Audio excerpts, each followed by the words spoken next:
Clients can receive transfusions of whole blood or components of whole blood for replacement due to blood loss or blood disease. The three transfusion types are standard donations. This is a compatible transfusion from a donor blood. The second is called an autologous transfusion, in which the client will store their own blood prior to an elective procedure. This blood is used for only the client who banked the blood. There is also an intraoperative blood salvage, wherein blood loss during some surgery is collected in a device that recycles the blood and is put back into the veins using a gish. Reinfusion must occur within 6 hours of the salvaged blood collection. The major types of blood products are packed red blood cells. These are given for anemia or acute blood loss. In anemia, hemoglobin generally needs to be less than 6, or there is an active bleed before administration. Platelets are given for thrombocytopenia or for platelet dysfunction. The platelets are generally less than 20,000 or less than 50,000, and the client is actively bleeding. Fresh frozen plasma may be given for coagulation factor deficiencies, such as that in hemophilia. It may also be given to clients who had too much warfarin. Generally, it is given for an INR greater than 6. Albumin is given when serum albumin levels drop below 2. It helps to keep fluids in the vascular space because a low albumin level causes fluid to shift or leak into the interstitial spaces. And cryoprecipitates are used for the replacement of clotting factors, especially factors found in von Willebrand disease. Prior to the administration of any blood product, the order must be obtained from the healthcare professional. We need to ensure that the blood bank has the order and the blood to complete a cross-match. Depending on the blood product, cross-match may take up to 3 to 4 hours. We're going to educate the patient on the type of product they'll be receiving and the signs and symptoms of transfusion reaction that they and the nurse should be looking for. We're going to assess for any history of transfusion reactions. We want to know if the client has developed any antibody to blood products in the past. The client can develop antibody to blood product beyond the normal ABO-RH factor. These are screened for in the blood bank, but the client may know that they have certain antibodies as well. We need to obtain consent before administering any blood product. Preferably this will be a written consent unless it's in an emergency situation. If in an emergency situation and the client has an advance directive stating that they do not want any blood product, then we cannot give a blood product. You want to ensure that you have a patent large bore IV.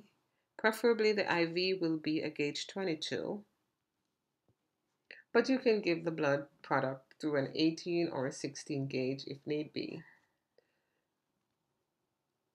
Using smaller needles risk hemolysis of the red blood cells, meaning that as the red blood cells go through the smaller catheter, they can break apart. Immediately before starting the blood product, you want to obtain the vital signs. You also want to administer pre-medication and obtain the blood product from the blood bank. You do not want to get the blood product too soon because it has to be administered within 4 hours of arriving from the blood bank, meaning that all of the product need to be in the client within 4 hours, and the transfusion should start within 30 minutes of receiving it from the blood bank. When you're getting ready to administer the blood product, it requires 2 RNs to check the blood product. First, you're going to check the client's name, date of birth, and their medical record number. Unlike drug administration, you do have to check all three patient identifiers. You're then going to check the bag to your order. When you check your bag, make sure you're checking the sticker that is directly attached to the bag. Some blood bank will attach something else, maybe a tag or something else. This is not adequate for checking to the order. You need to check the actual sticker on the bag. Again, you'll need to administer through a large bore needle. This is more important with red blood cells than with any other blood product. You're going to do vital signs directly before hanging the blood, 15 minutes into the blood running, and after the blood is done transfusing. You're going to stay with the patient for the first 15 minutes and ensure that the blood is not going more than 2 milliliters per minute for those first 15 minutes. The reason for this is that the first and most fatal transfusion reaction that can occur, a hemolytic reaction, usually will happen in those first 15 minutes. You should be checking the patient at regular intervals while the blood is transfusing, and the client should be notified that they should alert you for any signs and symptoms of transfusion reactions. The onset of an acute hemolytic reaction is usually immediate. Hemolytic transfusion reaction is caused by hemolysis or destruction of red blood cells due to the introduction of non-compatible red blood cells. Not only will the transfused red blood cell lyse, some of the patient's own red blood cells will burst, causing more problems than they had before the start of the transfusion. Symptoms of a hemolytic reaction include chills, fever, low back pain, tachycardia, hypotension, flushing, chest tightening, pain, tachypnea, nausea, anxiety, and sometimes a sense of impending doom. Hemolytic reaction, if not caught and treated immediately, can lead to death. Febrile non-hemolytic reaction are a result of development of anti-white blood cell antibody. So what is happening? Your immune system is attacking white blood cells during the transfusion. Findings associated with febrile hemolytic reaction are chills, an increase of at least 1 degree Fahrenheit or greater compared to the pre-transfusion temperature. It can also cause hypotension and tachycardia. Allergic reactions can range from mild allergic reactions such as a small rash to full-on anaphylaxis. These again are due to your own body's attacking white blood cell and antibodies in the transfused blood. Symptoms can range from mild itching, urticaria, flushing, to bronchospasm, laryngeal edema, and shock. Fluid volume overload can occur if blood products are given too quickly or are given to a patient who has renal or heart failure. Sepsis can occur if the transfused blood was contaminated with bacteria. Septic reaction can happen either during the transfusion or several hours after. Symptoms can include wheezing, dyspnea, chest tightness, cyanosis, fever, hypotension, and shock. A transfusion-related lung injury is pretty rare, but again, it is caused by your own immune system attacking the transfused blood due to antibodies. Symptoms include pulmonary edema, fever, hypotension, tachypnea, can include frothy sputum. If the pulmonary edema is bad enough, it can lead to respiratory failure and death. The best way to prevent transfusion reaction is to adhere meticulously to checks when hanging blood products. Leuko-reduced blood products or blood products with less white blood cell can help to prevent allergic reaction and other immune responses to blood transfusion. Pre-medication with Tylenol can help relieve febrile non-hemolytic reactions. Pre-medication with diphenhydramine or Benadryl can help to prevent mild allergic reaction, and either pre-medication with furosemide or Lasix or giving furosemide between different units can help to prevent fluid volume overload due to transfusion. Treatment of transfused reaction. Initial treatment of transfusion reaction is the same for most transfused reaction, except for fluid overload.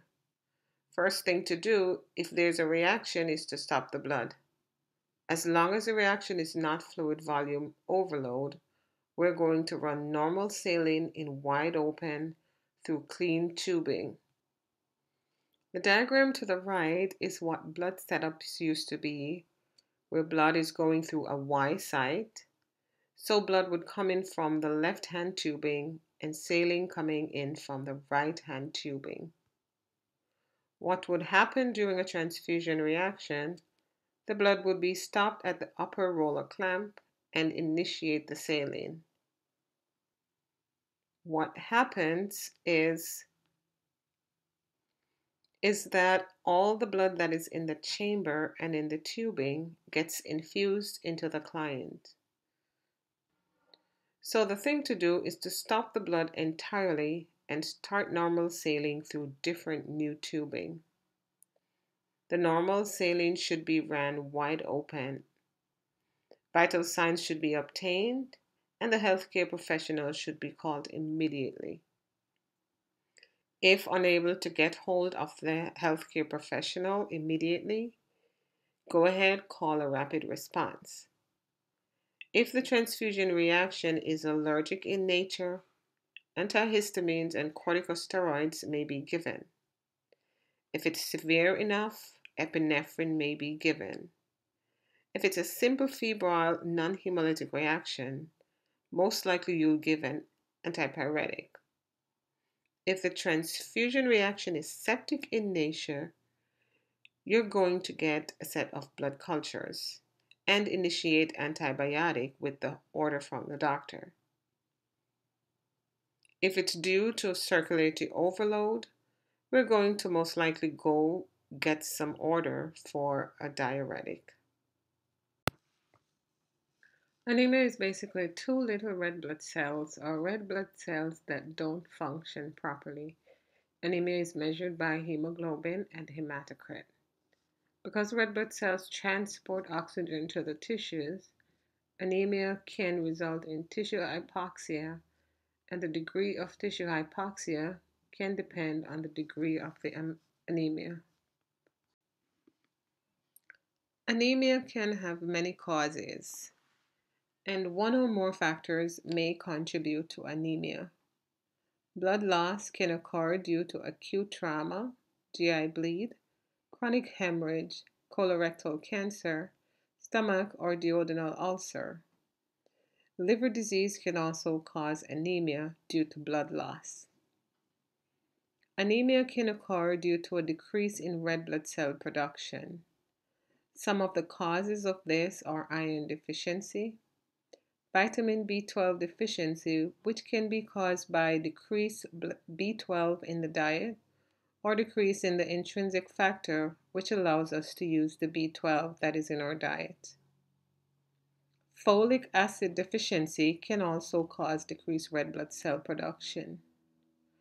A decrease in the circulating erythropoietin can also cause anemia, as in anemia of chronic kidney disease. Bone marrow suppression, such as occurring with chemotherapy, can cause anemia. Also, diseases that can cause an increase in red blood cell destruction can cause anemia.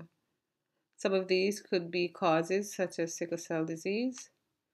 Transfusion of incompatible blood can cause red blood cells to lyse or destroy themselves, or certain types of trauma can cause increased red blood cell destruction.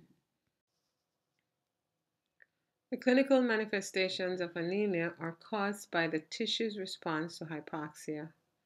Some of the integumentary changes are pallor or paleness. This may present as a whiteness of the skin or a grayness. In people of color, the best place to look for paleness is in the oral mucosa. Jaundice and pruritus may occur due to increased red blood cell destruction, which leads to increased serum bilirubin. Signs of hypoxia may include increased capillary refill, spoon-shaped fingernails that are soft and malleable due to prolonged deficiency, air hunger where mental status changes can occur with severe hypoxia. Some of the cardiopulmonary manifestations can include angina due to a lack of oxygen to the heart muscle. Demand ischemia, which is basically a mild cardiac infarction that is not due to a blockage but due to the heart muscle not getting adequate oxygen because there is not enough oxygen circulating. This can also lead to heart failure. A classic sign of tissue hypoxia is fatigue. Other neurologic symptoms can be headaches, irritability, and difficulty concentrating. Treatment of anemia depends on the underlying cause of the anemia. The underlying cause will most likely be treated first. Therefore, if it's due to an iron deficiency, then an oral iron supplement along with vitamin C and citric acid will be administered to help with increasing the digestional absorption of the iron. It may also be administered intramuscularly using the Z-track injection technique. This injection technique is used to prevent staining, which is one downside of an iron solution. If the underlying cause is a B12 deficiency, then a B12 supplement may be given orally or intramuscularly.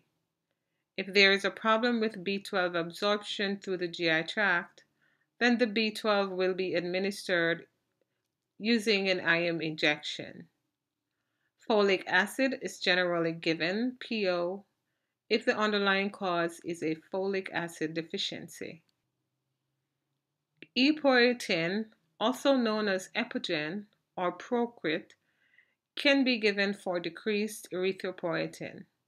It can also be used for anemia caused by bone marrow suppression, as you would use in chemotherapy. If the anemia is caused by acute blood loss, the priority is to control the loss of blood, especially in acute trauma. Additionally, you may be ordered to give packed red blood cell transfusions. We are also going to treat the symptoms as needed. So for fatigue, offer rest periods. For severe hypoxia, we're going to give additional oxygen. The patient should be taught about good dietary sources, including meat, especially red meat, dark green leafy vegetables, beets, dried legumes, and iron-fortified breakfast cereals. The patient should be instructed to take their prescribed iron supplements in order to replace their body's iron stores and increase the production of hemoglobin. This will improve their tissue perfusion, resulting in increased oxygen transport to the tissues.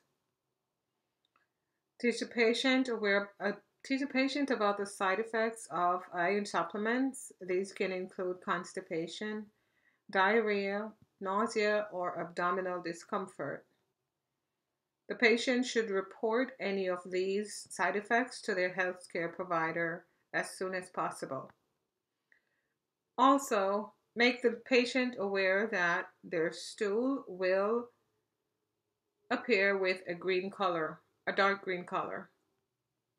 If the patient is experiencing any signs of bleeding or increased fatigue or shortness of breath, they should immediately report any of these signs or symptoms to their healthcare provider.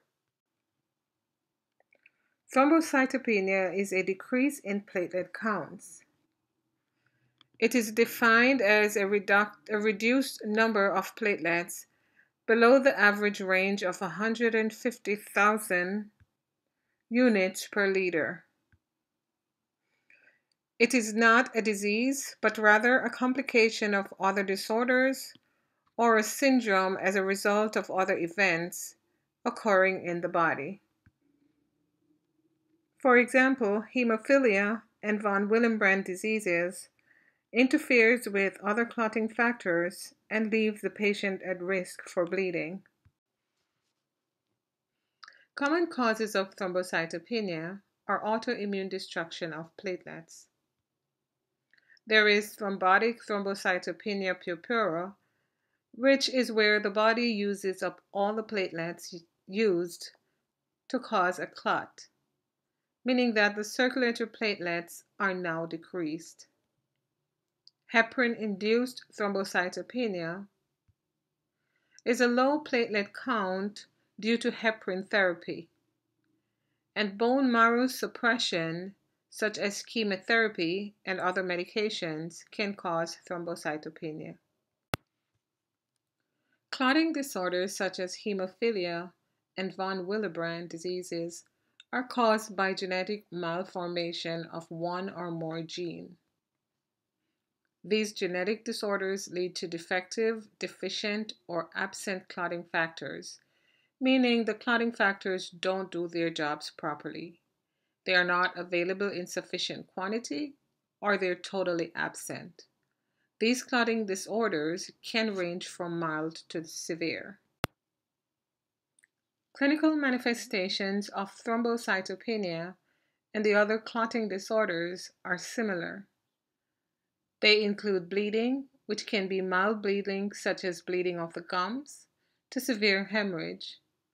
This bleeding may be visible on a skin assessment by visualizing petechiae, purpura, or ecchymosis.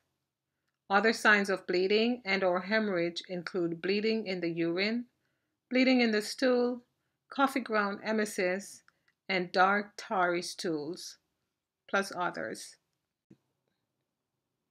Care of thrombocytopenia focuses on first removing the underlying cause if known and if possible. For example, if the thrombocytopenia is being caused by heparin, change to a different anticoagulant. Due to the risk of creating a clot, platelet transfusion are not done until counts are less than 10,000 or there's an active bleed going on. Steroids can be useful for thrombocytopenia, secondary to chemotherapy, and they can also be effective in immune thrombocytopenic purpura. Another treatment for immunothrombocytopenia is to remove the spleen. Removal of the spleen is effective in about 60 to 70% of patients who present with immune thrombocytopenic purpura. Because immune thrombocytopenic purpura is caused by circulating antibodies, plasma exchange and intravenous immunoglobulin may also be helpful. Anyone with thrombocytopenia will be put on bleeding precautions and injury precautions, and if there is an existing bleed, the necessary steps will be taken to control that bleed. For mild hemophilia, administration of desmopressin acetate may help to stimulate an increase in clotting factors. If there is known bleeding going on, clotting factors may be replaced so that the body can clot naturally. Clients with any kind of clotting disorder will be put on injury and bleeding prevention precautions, particularly while they're in the hospital. Care in the outpatient setting focuses on patient teaching, on preventing injury, and making sure that they're able to seek care immediately for any bleeding, because they will need those clotting factors to be infused in order to clot appropriately. Clients with a clotting disorder should wear a medic alert band so that if they do fall unconscious, it will be easier to recognize that they need a clotting factor to control their bleeding. Care of an acute bleed in a client with hemophilia includes controlling the bleed. This includes direct pressure and also the application of gel foam or fibrin foam. These have been proven to be helpful by stopping the bleed in clients with clotting disorders. Neutropenia is a decrease in the neutrophils, which are the newer granulocytes. Leukopenia is a decrease in the total white blood cell count. One of the most common causes of neutropenia are drugs. It can include chemotherapeutic drugs, as well as some antibiotics, some cardiovascular drugs, diuretics, and antipsychotics. Idiopathic neutropenia means we just don't know why it is happening. Leukemia can cause an increase or a decrease in white blood cell counts. Certain autoimmune disorders can affect the body's ability to create neutrophils. These include lupus and rheumatoid arthritis. Certain infections can cause leukopenia, whereas most infections will cause an increase in white blood cell count. Care of neutropenia includes neutropenic precautions. These precautions may vary a little based on the facility, whether the client is at home or in a facility, and the extent of the neutropenia. Care also includes removing the cause if known. So if the cause is a certain antimicrobial agent, such as vancomycin, they may switch the client to a different antibiotic. If an infection occurs, certainly an antibiotic will be given for their infection, if it's bacterial. Otherwise, fungal infections are common in patients with neutropenia, and for those clients, they would get an antifungal. Granulocyte colony stimulating factor, also known as filgrastim and more commonly known as Neupogen, can be given to help prevent neutropenia. It is more effective if given early versus when the neutrophil colony has dropped below a certain level. Neupogen is commonly given to patients on chemotherapy because they do expect a decrease in white blood cell production, especially with certain chemotherapeutic agents over others. Neutropenic precautions should include frequent hand washing or use of alcohol-based hand sanitizers by the patient and by others coming into contact with the patient. The neutropenic patient should avoid crowds. If the patient must go out, a mask should be used. They should avoid sick people, those that are obviously sick, small children, and pets while their neutrophil counts are low. Wash all fruits and vegetables well before eating. It is best to avoid fruits such as raspberries and blackberries that have little bumps and ridges and cannot be washed well. Temperature should be monitored daily, and the healthcare provider should be contacted if the temperature is greater than 100.4. There should not be any live plants or cut plants in the home environment because they breed bacteria and mold. This also includes while the patient is in the hospital. If the neutropenic patient has started a prophylactic antibiotic, antiviral, or antifungal therapy, stress the importance of taking their medications daily and completing the entire course. Rectal temperatures, suppositories, and enemas should be avoided because of the normal bacteria in the rectum that could enter the bloodstream if there is a rectal trauma associated with the intervention. The patient should also avoid standing waters because bacteria and molds tend to breed in standing water. Sickle cell anemia is the most common form of inherited blood disorder.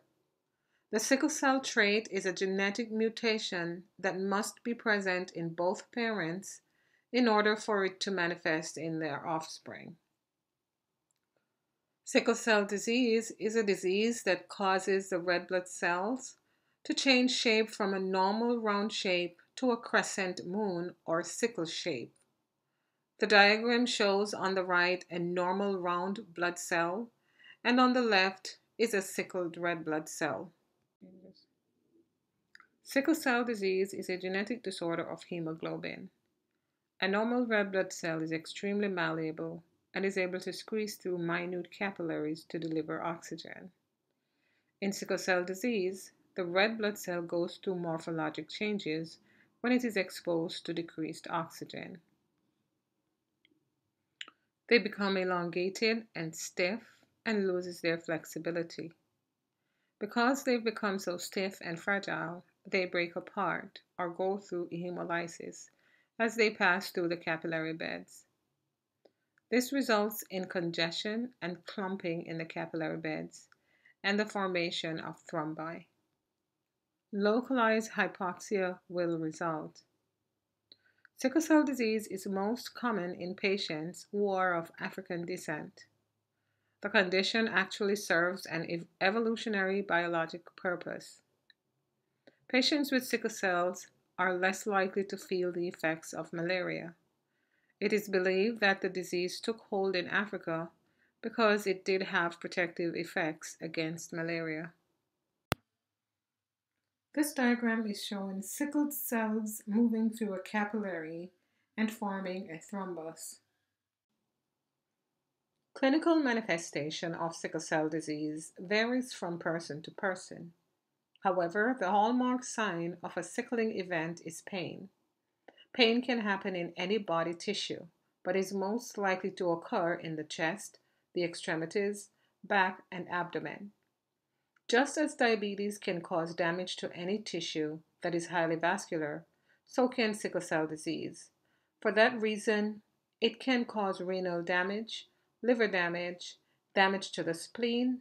It can cause lung injury.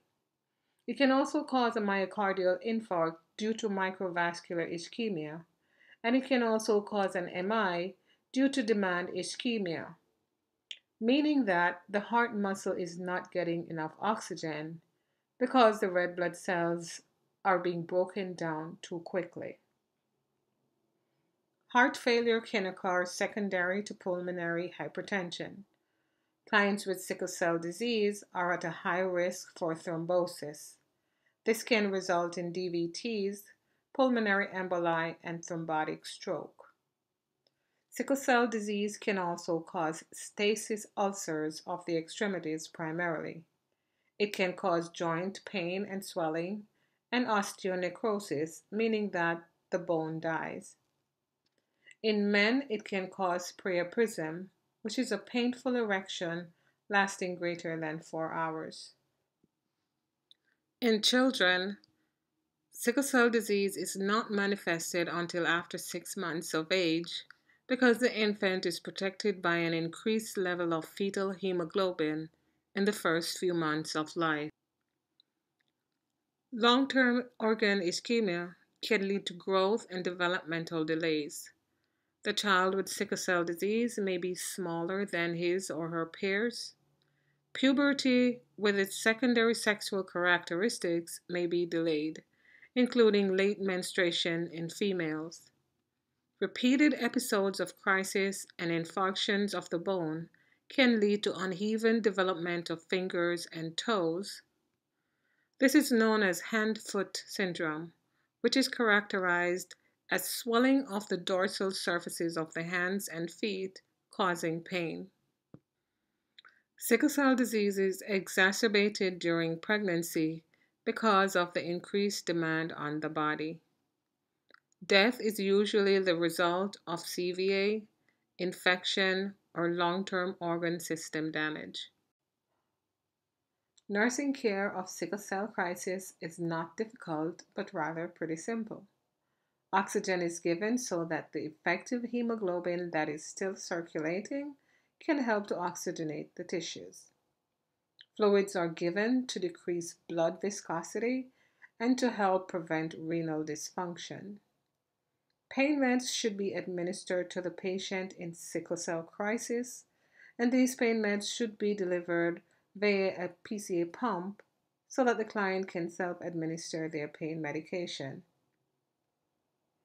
Undertreatment for pain is a major problem because it has historically been a major problem. Best practice says that every patient that comes in with sickle cell crisis should be given a PCA pump as soon as they are admitted. NSAIDs may be helpful in helping to reduce the pain. However, they should not be used as a substitute for opiate relief. Red blood cell transfusion is only indicated when hemoglobin levels drops below 8 grams per deciliter. The reason for this is because sickle cell patients often have many transfusions over the course of their lifetime. The more transfusion you have, the more likely you are to have a transfusion reaction. The body builds up antibodies to other blood. In addition to treating the acute sickle cell crisis, you should also treat complications of sickle cell that has arisen. The nurse should assess the vital signs for tachycardia and tachypnea, as these result from the sickling of red blood cells that causes a decreased oxygen carrying capacity. Fatigue, pallor, and shortness of breath worsens with increasingly decreased level of hemoglobin and red blood cells, causing inadequate tissue perfusion and hypoxia. Pain is caused by tissue hypoxia and clumping of cellular debris, particularly in the joints, the bones, the chest, and the abdomen, leading to vasoocclusion. Jaundice in the sickle cell patient results from the increased destruction of red blood cells, resulting in an increased serum bilirubin, leading to jaundice. For hand and foot syndrome, the patient will experience multiple episodes of crisis and bone infarctions, and this can lead to uneven growth of the fingers and toes. X-rays should be done to rule out pneumonia or osteomyelitis as necessary. Any skin lesions must be assessed for infection. Dental hygiene should not be overlooked as a source of infection. The serum hemoglobin and bilirubin levels should be monitored in patients with sickle cell disease. Parents need to understand the disease and its unpredictable course. The need for medical intervention early in a crisis can make the difference between a crisis lasting several hours or several days. Because patients with sickle cell disease are prone to infection as a result of impaired function of the spleen, the need for updated immunizations, annual flu, and pneumococcal vaccine is essential. Good dental hygiene and frequent dental checkups and careful monitoring of any cuts, sores, and insect bites are also essential. The patient should take measures to prevent vasoconstriction, as this may help to prevent a sickle cell crisis, meaning they should try to avoid becoming chilled and avoid wearing tight, restrictive clothing. Patients should avoid high altitude and depressurized planes. Avoiding high altitudes and depressurized planes can minimize sickling of red blood cells and prevent a sickle cell crisis, as these environments have low oxygen levels. The patients should be encouraged or taught to hydrate themselves adequately, as this will help the blood to move freely through the capillary beds.